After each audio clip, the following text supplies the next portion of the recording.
Bonsoir à tous, ravi de vous retrouver dans ce journal à l'une de l'actualité de ce samedi 8 décembre.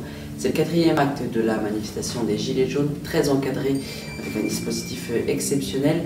Il y a malgré tout eu des dégradations. On fera un point complet avec Théo Tornet et des images exclusives.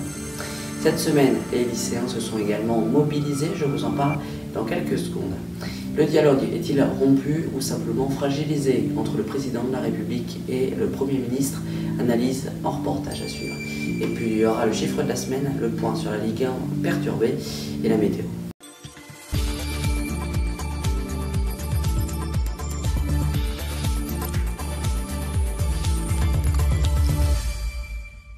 Ce samedi était encore un samedi de manifestation à Paris et en Provence. Le gouvernement ne voulait pas reproduire les scènes de guérilla urbaine du 1er décembre. Malgré tout, il y a eu des dégradations. Alors que 8000 policiers étaient mobilisés dans Paris, 12 blindés de la gendarmerie et des mesures de protection du matériel urbain et des commerces avaient été prises par la mairie de Paris. Il y a également eu 55 blessés. On fait tout de suite le point avec Théo Tornet. Bonsoir à toi. Que s'est-il passé aujourd'hui ? Bonjour Léandre, bonjour à tous. Si les manifestations du 24 novembre et du 1er décembre se sont concentrées autour de la place de l'Étoile et dans l'Ouest parisien, de nouveaux lieux de rassemblement ont été désignés pour la première fois dans l'Est et le Sud de la capitale, notamment à Saint-Lazare. Aux Champs-Élysées, la situation est restée calme toute la matinée. Une brève action sur le périphérique parisien a également eu lieu porte-maillot. Ce matin, la manifestation était calme. Quelques pétards ont eu lieu, mais pas de problème entre les forces de l'ordre et les gilets jaunes. Ensuite, au fil de la journée, ça s'est tendu entre les manifestants et les forces de l'ordre. En effet, le secrétaire d'État a annoncé à la mi-journée 31 000 manifestants en France et c'est en interpellation sur tout le territoire. À 13h30, la préfecture de Paris a annoncé 615 interpellations, dont 508 gardes à vue, mais les chiffres ne cessent d'augmenter. À 16h15, il y a déjà 1000 interpellations et 720 gardes à vue. Voilà ce qu'on pouvait dire sur cette contestation sociale. A noter que nous vous présenterons un numéro d'Infomag spécial sur ce sujet. Ce sera le samedi 29 décembre. Si vous voulez plus d'informations, rendez-vous sur notre site internet infotv.fr.nf. De nombreux articles ont été consacrés à ce sujet.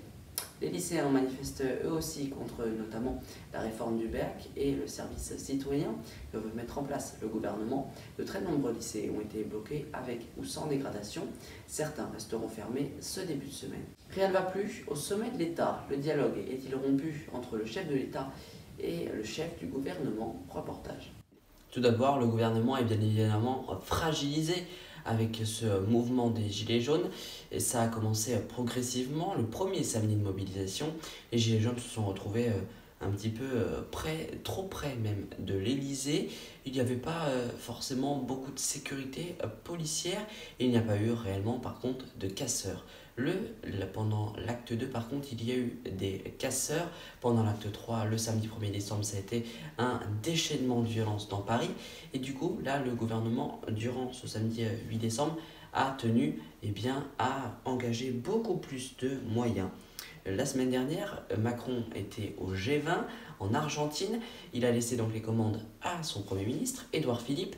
Ça n'a relativement pas marché. Il est tout de suite revenu dimanche, a fait le tour des forces de l'ordre, a constaté les dégâts dans Paris. Et puis cette semaine, nous avons constaté qu'entre Matignon, le Premier ministre, Édouard Philippe, et l'Élysée, le président de la République, Emmanuel Macron, ça se marchait un peu dessus. Mardi, le Premier ministre dit que la hausse, il y aura un moratoire sur la taxe des carburants, sera suspendue pendant 6 mois, le temps d'organiser un débat. Mercredi matin, Édouard Philippe dit qu'elle sera supprimée, cette taxe sur les carburants, s'il n'y a pas d'autre solution. Mercredi soir, le président de la République décroche son téléphone, il appelle François de Rugy, le ministre de l'Environnement et de la Transition énergétique, qui est en direct pendant un débat sur BFM TV, pour lui dire qu'il doit dire en direct à la télévision que cette mesure sera tout simplement supprimée. Et à jeudi matin, le numéro 2 du gouvernement, Édouard Philippe, a dit qu'elle serait annulée seulement pour l'année 2019. Il y a donc eu beaucoup de changements, mais le président a tranché, ce sera une suppression. Et puis, deuxième point, avec l'allocution d'Emmanuel Macron en direct sur TF1 jeudi soir, le Premier ministre n'en a pas parlé, c'est Gérard Larcher, le président du Sénat, qui l'a annoncé vendredi matin à 5h du matin. Donc sans doute il y aura une allocution du président de la République en début de semaine, lundi ou mardi, voire même mercredi. Eh bien, on pourra annoncer donc qu'il y aura des concertations, on en a beaucoup parlé. Il y aura aussi sans doute un remaniement avec un nouveau Premier ministre qui devra partir. Cette grogne, eh bien, il a échoué durant plusieurs samedis de mobilisation. Il y a eu la grogne, il y aura un changement de politique et un changement de Premier ministre, voire même de plusieurs ministres.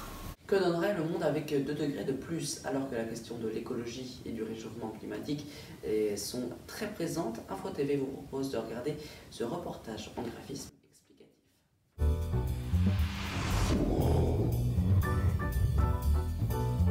Tout d'abord, il y aura une importante baisse de rendement de la pêche et de l'agriculture. Puis ensuite, les famines et la pauvreté menaceront des centaines de milliers de personnes. Le niveau de la mer montera de 36 à 87 cm d'ici 2100. Il y aura des vagues de chaleur plus chaudes de 4 degrés. Et ensuite, 99% des récifs coralliens décéderont, tout comme l'habitat de 16% des plantes, 18% des insectes et 8% des vertébrés. La Ligue 1 est très perturbée ce week-end en raison des manifestations dans tout le pays. Plusieurs matchs ont été reportés, comme vous pouvez le voir. Il y a seulement 4 matchs qui seront joués aujourd'hui et demain. Le chiffre de la semaine, c'est 1,35 million, ce qui correspond au nombre de tués dans les véhicules dans le monde entier.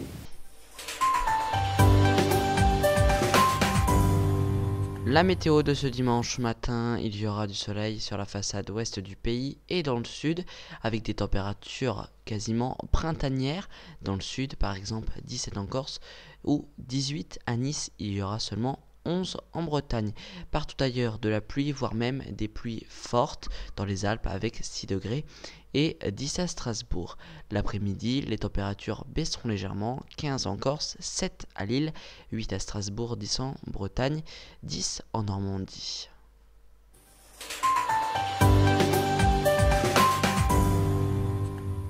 C'est la fin de ce journal, merci de l'avoir suivi, mais l'information continue tous les jours sur notre compte Twitter, Groupe Info TV, sur notre site web infotv.fr.nf et sur notre deuxième site internet infotvloisirs.fr.nf. Demain vous retrouvez à midi Théo Tornet pour le journal radio.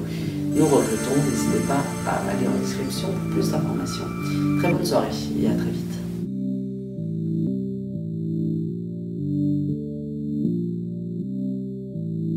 Vous aimez le journalisme ou l'audiovisuel? Venez postuler pour intégrer le groupe Info TV. En effet, de nombreux postes bénévoles sont à pourvoir, que ce soit présentateur, journaliste, animateur radio, reporter d'image, technicien d'antenne, comédien voix off ou encore rédacteur d'articles. Différents projets sont possibles selon vos envies et vos disponibilités. Pour postuler, rendez-vous dès maintenant sur notre site internet infotv.fr.nf, rubrique recrutement ou envoyez un mail à groupeinfotv@gmail.com.